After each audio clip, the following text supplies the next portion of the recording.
آپ کو بتاتا چلوں کہ آج جس مقصد کے تحت ہم اس محفل میں بیٹھے ہیں، یہاں ہم کیوں آئے ہیں، یہاں جمع ہونے کی وجہ کیا ہے، یہ ذکر و اذکار کرنے کی وجہ کیا ہے، ان تمام وجوہات پر اور یہ بزرگ کون ہیں، ان کا مرتبہ کیا ہے، یہاں جو لیٹے ہوئے ہیں، اور اس سرزمین کی حقیقت کیا ہے، اس سرزمین سے جڑے ہوئے رموز و اسرار کیا ہیں، چھپی ہوئی وہ باتیں جو صرف اللہ اور اللہ کے نیک بندے ہی جانتے ہیں کہ اس سرزمین کی حقیقت کیا ہے، یہ سرزمین کیسی بابرکت سرزمین ہے، اس پر روشنی ڈالنے کے لیے مولانا حافظ وقاری ارمان صاحب قبلہ اڑیسہ کے سرزمین سے یہاں تشریف لائے ہیں، جو کہ حیدرآباد سے تعلیم یافتہ ہے، نظامی ہیں۔ وہ آپ کے سامنے روشنی ڈالنے کی سعادت مندی حاصل کریں گے کہ یہ حضرت کون ہے، یہاں پر آرام فرما جو بزرگ ہیں، ان کے رموز و اسرار، ان کی کرامات سے آپ سب کو مستفید فرمائیں گے۔ آپ سبھی یہاں پر جو بھی جمع ہیں، میں گزارش کروں گا ادباً کہ جو باتیں ابھی ہونے والی ہیں وہ کوئی معمولی بات نہیں ہے، اسی لیے ادب کا خاص خیال رکھیے گا، چونکہ اللہ والوں کی جب محفل ہوتی ہے، جہاں اللہ والے ہوتے ہیں، اور جب ولیوں کا عرس ہوتا ہے، فرشتوں کی آمد ہوتی ہے، اسی لیے کبھی آپ جلال بھی دیکھتے ہیں، کبھی جمال بھی دیکھتے ہیں ان کے بارگاہوں میں۔ اسی لیے میں گزارش کروں گا پھر سے کہ آپ سب ادب کا خاص خیال رکھیں، اور جو باتیں آپ کے سامنے مولانا پیش کریں گے، مولانا بیان کریں گے، اسے غور سے سنیے گا اور اپنی زندگی میں اسے عمل کرنے کی کوشش کیجیے گا۔ میں گزارش کروں گا مولانا ارمان صاحب سے کہ وہ روشنی ڈالیں۔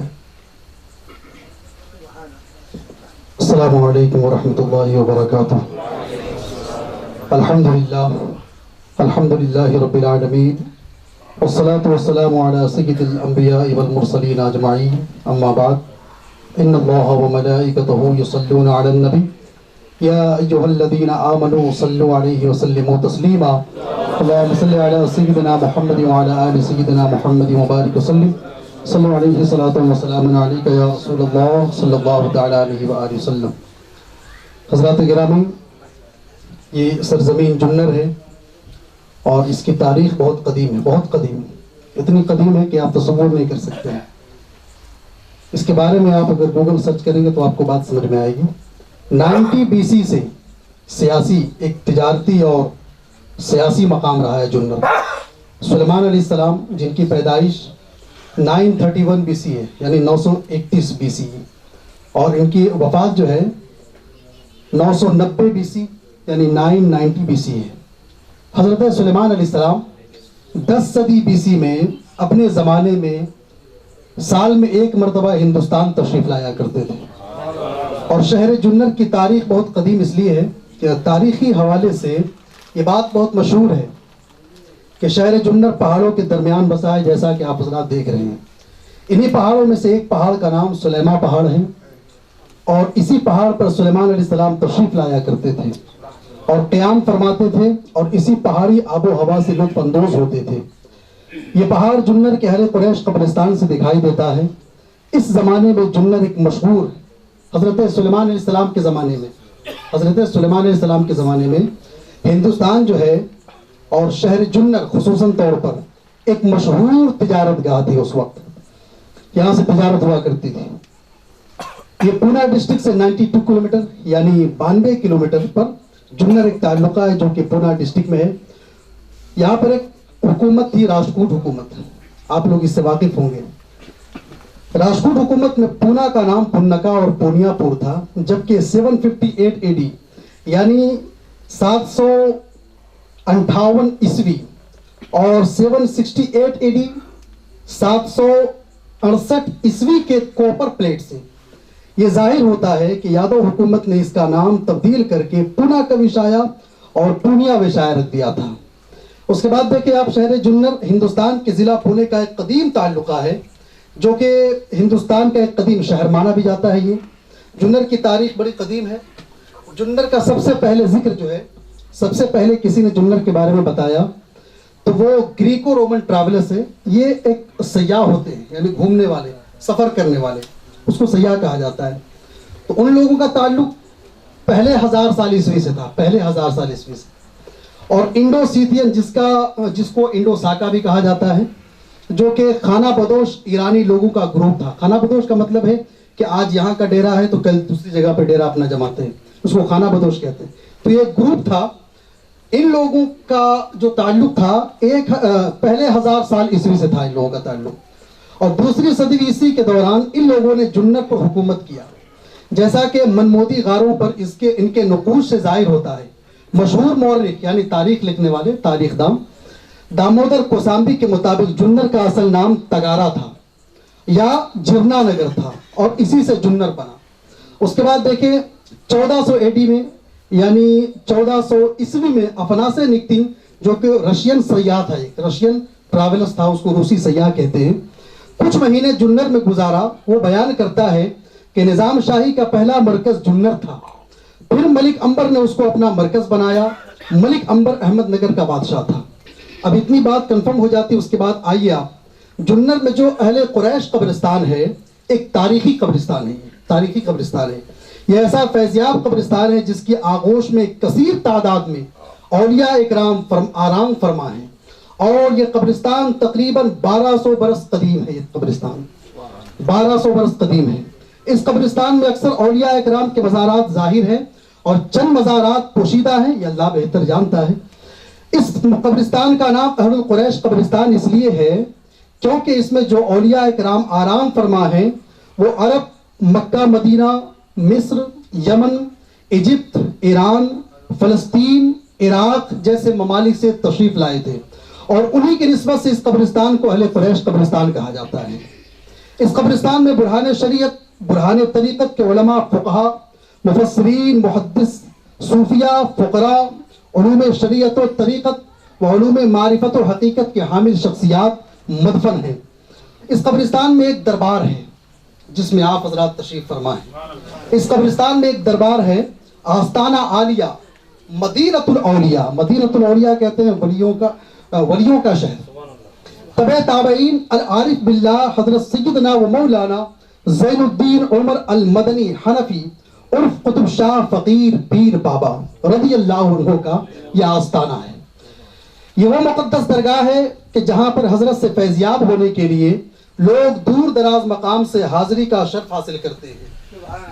یہاں پر بے شمار اولیاء اکرام تشریف لایا کرتے تھے، کیونکہ یہاں پر رسول اللہ جس وقت رسول اللہ صلی اللہ علیہ وسلم اور حضرت خضر علیہ السلام کی آمد ہوا کرتی تھی.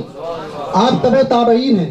حضرت زین الدین عمر مدنی رضی اللہ عنہ تبع تابعین ہیں، قطب الاصیل ہیں، برہان شریعت و طریقت ہیں. آپ برکات الاسلام ہیں، ناصر شریعت ہیں، آپ دین کے ملت ہیں، آپ عارفین کے رئیس ہیں، آپ علم الصالحین ہیں یعنی صالحین کے نشان ہیں. آپ تبع تابعین ماہر معرفت و حقیقت شیخ الحدیث حضرت سیدنا و مولانا زین الدین عمر المدنی حنفی عرف قطب شاہ فقیر پیر بابا رضی اللہ عنہ کی ولادت باسعادت 4 رجب المرجب 153 ہجری یعنی 153 ہجری مدینہ شریف کے ابوا میں ہوئی ہے. آپ امام اعظم ابو حنیفہ حضرت نعمان بن ثابت رضی اللہ عنہ کے شاگرد حضرت حسن شیبان رضی اللہ عنہ کے شاگرد ہیں. آپ مشہور ولی اللہ حضرت معروف کرخی رضی اللہ عنہ کے زمانے کے ممتاز محدث اور شیخ الحدیث ہیں، اور 2 لاکھ احادیث مبارکہ آپ کو یاد ہے یعنی حفظ ہے. آپ اس زمانے کے 200 فقیروں سے آپ نے ملاقات کی اور علم ظاہر و باطن حاصل کیا. آپ کا آستانہ و درگاہ شریف ہندوستان کے قدیم درگاہوں میں سے ایک ہے. رسول اللہ صلی اللہ علیہ وسلم کے حکم یعنی بشارت سے حضرت عمر مدنی رضی اللہ عنہ اپنے 40 علماء، فقراء و صوفیاء کے ساتھ 199 ہجری یعنی 199 ہجری میں ہندوستان کے مشہور شہر پورے تشریف لائے، اور جنر میں آپ نے قیام فرمایا اور کثیر تعداد میں آپ نے لوگوں کی تزکیہ نفس فرمائی. 13 شعبان 215 ہجری یعنی 215 ہجری میں آپ کا انتقال ہوا. حضرت کے ہمراہ آنے والے 40 علماء فقراء میں سے ایک نام شیخ الحدیث آل رسول اولاد علی حضرت سید ابراہیم سمرقندی رضی اللہ عنہ کا ہے، جن کی ولادت باسعادت 3 شعبان 150 ہجری مدینہ شریف میں ہوئی، اور 2 ذی الحجہ 221 ہجری میں آپ کا انتقال ہوا. اور مزار شریف حضرت عمر مدنی رضی اللہ عنہ کے درگاہ شریف میں ہی ہے۔ حضرت عمر مدنی رضی اللہ عنہ جس وقت عرب سے ہندوستان کے لیے نکلے تھے، یہ بہت بات خاص ہے، آپ حضرات توجہ کے ساتھ سماعت کریں۔ حضرت عمر مدنی رضی اللہ عنہ جس وقت عرب سے ہندوستان کے لیے تشریف نکلے، جب وہاں سے آپ روانہ ہوئے، اس وقت عرب ممالک میں عباسی دور چل رہا تھا اور ہندوستان میں راشٹرکوٹ حکومت تھی جس کے راجہ اموگھورشا تھے، اور اموگھورشا 800 AD میں پیدا ہوئے، یعنی 800 عیسوی میں پیدا ہوئے، اور 814 AD میں یعنی 814 عیسوی میں تخت نشین ہوئے، یعنی آپ نے تخت سلطنت سنبھالا اور اپنی سلطنت کا آغاز کیا۔ 878 AD تک یعنی 878 عیسوی تک اپنی سلطنت پر آپ مامور رہے۔ حضرت عمر مدنی حنفی رضی اللہ عنہ جب ہندوستان تشریف لائے تو سال 199 ہجری مطابق 815 عیسوی تھا، یعنی 815 AD تھا، اور اموگھورشا بادشاہ جو تھے یہ 814 AD میں یعنی 814 عیسوی میں تخت سلطنت ہو چکے تھے اور اپنے راج پاٹ کا کام آپ سنبھالنے لگے تھے۔ اموگھورشا جین مذہب کے ماننے والے تھے اور اموگھورشا پڑھے لکھے پنڈت بھی تھے، اور بلا تفریق مذہب و ملت انہوں نے اس قوم کے اس وقت کے ہر قوم کے لیے، ہر مذہب کے لیے خدمت کیا۔ ان کی حکومت میں شانتی اور سکون تھا۔ جب حضرت عمر مدنی حنفی رضی اللہ عنہ چنر تشریف لائے تو راجہ اموگھورشا نے بڑی گرم جوشی کے ساتھ حضرت کا استقبال کیا اور اپنی خوشی کا اظہار کیا، کیونکہ اس کے دل میں صوفی سنت اور فقیروں کے لیے بڑی عزت و احترام تھا، اور اکثر و بیشتر حضرت عمر مدنی حنفی رضی اللہ عنہ کو اپنے دربار میں لے جایا کرتا تھا۔ اس کے بعد آخری بات جو حضرت عمر مدنی حنفی رضی اللہ عنہ کے ذات مقدسہ سے ہے، حضرت کے بے شمار واقعات ہیں، ان میں سے ایک واقعہ آپ کے سماعتوں کے حوالے آپ کی گوشِ گزار کر رہا ہوں، سماعت فرمائیں۔ حضرت زین الدین عمر مدنی حنفی رضی اللہ عنہ، یہ حضرت کے وفات کے وقت کا واقعہ ہے، حضرت اور کرامت ہے یہ۔ حضرت زین الدین عمر مدنی حنفی رضی اللہ عنہ 27 رجب 215 ہجری معراج شریف کی رات تھی، جس میں آپ نے بہت کثرت سے ذکر الہی کیا اور کثرت کے ساتھ آپ نے عبادت کی۔ جلوہ الہی اور عشق رسول میں ایسا مست ہوئے کہ آپ کو اپنی خبر نہ رہی، اور اسی حال میں سرور کائنات فخر موجودات احمد مجتبیٰ محمد مصطفیٰ صلی اللہ تعالیٰ علیہ وآلہ وسلم کا آپ نے کھلی آنکھوں سے دیدار کیا، اور رسول اللہ صلی اللہ علیہ وسلم اور اللہ کے جلووں میں فنا فی اللہ اور بقا باللہ کی حالت میں پہنچے۔ اب فنا فی اللہ بقا باللہ کیا ہے؟